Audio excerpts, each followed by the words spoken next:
Hello everyone, and welcome to Elliot and the Evil Sorcerer. Written by Rylan Mason and narrated by me, Brian Shepard.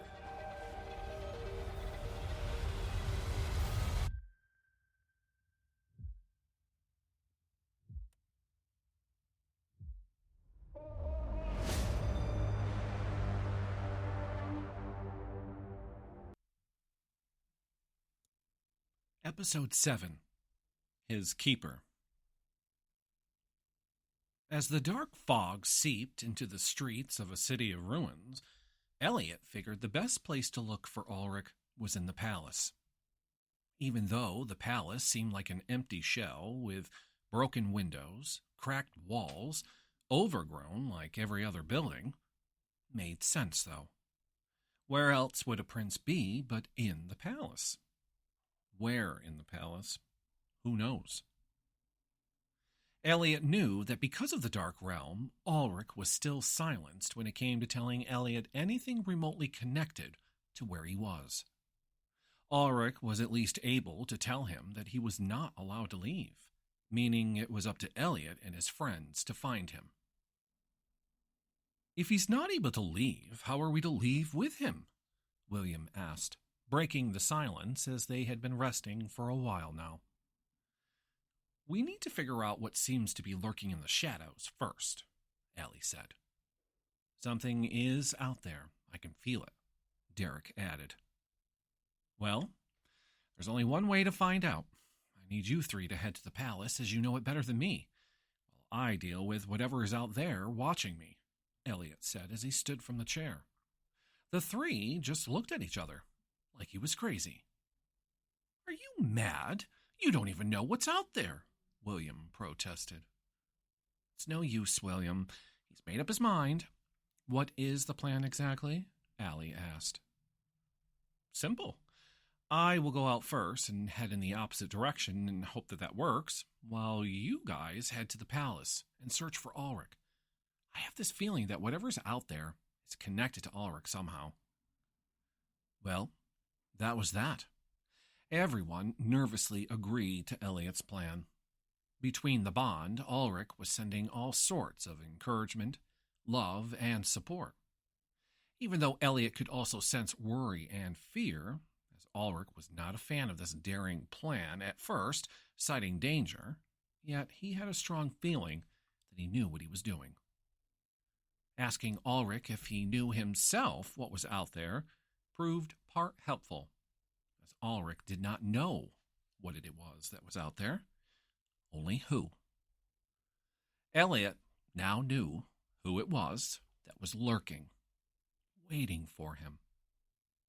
Jorna. Jorna is not a person per se. Jorna is whatever Jorna wants to be. So watching Elliot leave the crumbling shop and head away alone, leaving the other three there, immediately raised suspicions and validation, as he knew this is what Elliot would do. Jorna could feel the bond between Elliot and Alric, which made him sick to his stomach. He knew why he was here. Elliot knows Alric can never leave. Jorna makes sure of that. Flying around as a crow has its advantages, as the fog conceals him and he's able to see everything. So, noticing Elliot wandering down the farm road seemed the perfect time. Elliot could feel the presence close, very close, as he continued to walk down the dirt road away from the town center. Not the best idea, yet he thinks it's worked. That's when Elliot noticed a large black crow land on a tree branch above him. Something about the crow made Elliot stop. The bird was just perched, staring at him, not moving at all.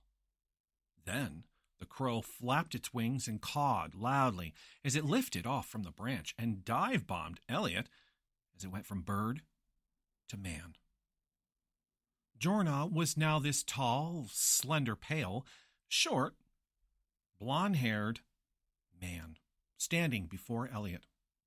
He knew this would throw Elliot off if he appeared as a gorgeous man who could not be resisted, which he would then lure Elliot to stay with him and be trapped, forgetting all about poor Ulric.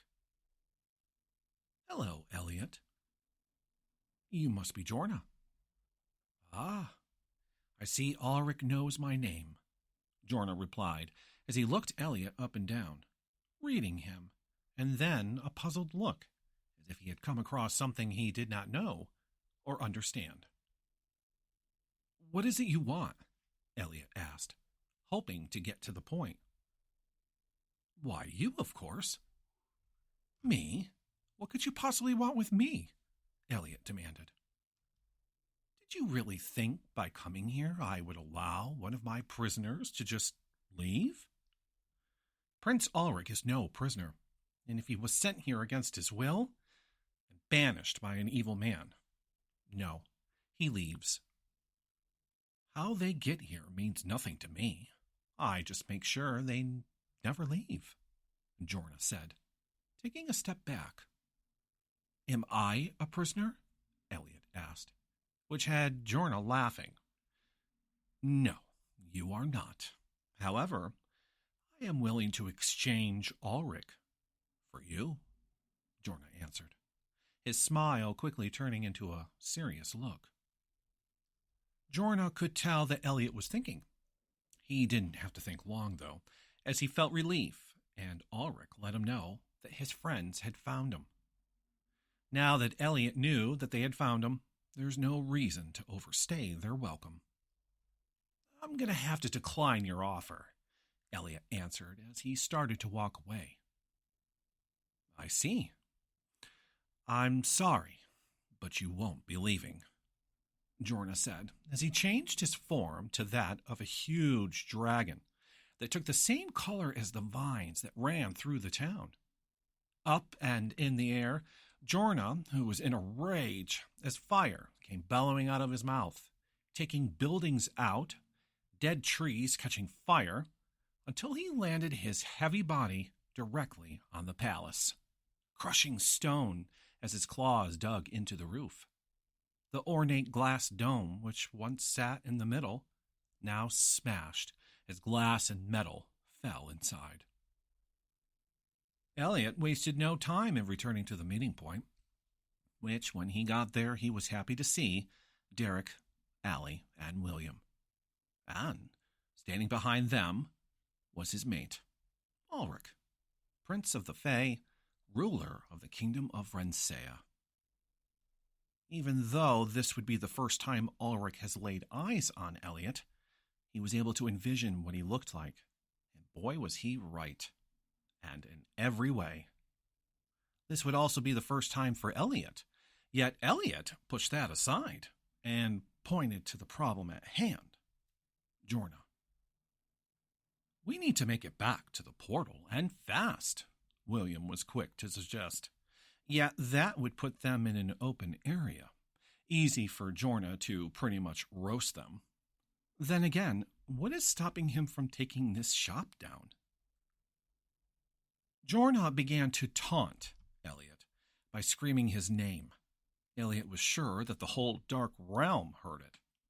Why he wanted him, Elliot was not sure, and he certainly did not want to stick around and find out.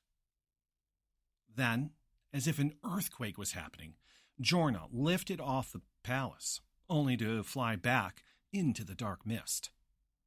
Without warning, fire began to rain down from the mist. Jorna was tired of waiting, burning building after building until it became too much, and Elliot and the rest hurried out of the shop, running down towards the town entrance, back towards the portal. They didn't make it very far, as Jorna flew above them and landed right on the gate, crushing it as if it was never there. Jorna was powerful, so any attempts at spells might not work. "You will watch as everyone dies," he said as he raised his head back, ready to breathe fire and turn Alric and his friends to ash. "Quick, take my hand, love," Alric said as he held his hand out for Elliot to take. As soon as Elliot's hand slid into Alric's, they could both feel a surge of energy flow through them. This was part of the bond. Now that they were together, physically connected, both would be strong. Alric even stronger. All Alric had to do was bring light to darkness. Elliot quickly stopped the first of the flames with a protective barrier spell, yet it would not hold forever. That was until Derek and the rest noticed a bright light emanating from both Elliot and Alric. What seemed like a bubble was casted over them. Elliot's eyes closed and focused with Alric. Then a beam of light shot from them and towards Jorna, knocking him back. Allie noticed that the vines around them were starting to shrivel away, most likely due to the light. Elliot then took the opportunity to teleport out, or try to. Jorna, being knocked back and finally shaking it off, noticed they were gone. He was careless. He did not anticipate the full power Alric would have now that he was with his mate. True mate, it would seem. Yet this was not over. One way or another, Elliot would be his. Elliot figured no matter where he thought of teleporting to would make no difference, as Lord Mr. I Like to Wear All Black will be looking for them, or send out his floating, ugly, screaming things. Elliot's only option was to think of a place where Alric would feel safe, a favorite spot. Now that he and Alric were connected, he hoped it would work. Appearing in the middle of the empty, now blackened field, which they passed on the way to the Warlock Kingdom, sure enough, in the distance was Elliot's father's castle. Why here? I chose a place that you felt safe, or maybe a favorite spot you had, not me, Elliot said as they began to walk towards the road. Yes, I wanted it to be a place where you felt safe, Alric answered. Seeing Elliot had just met his father, he could sense Elliot felt welcomed and happy when he had arrived. Because of the bond, Alric has the ability to see Elliot's memories. However, he would never do it without permission. Alric felt like he had no choice, given the situation. Derek could see that the main gate to the kingdom was closed. The only reason for the gate to be closed is to keep someone out or something. Who's there? State your business, a guard yelled down from the stone wall. Alric, Prince of the Fae, and Prince Elliot have returned. Who else, Mr. Boogeyman? Derek yelled back. Wait, is he real too? Elliot asked as the gate began to open. Time to let his father know what transpired. What would his father think now that Alric was here, in the flesh, with his son?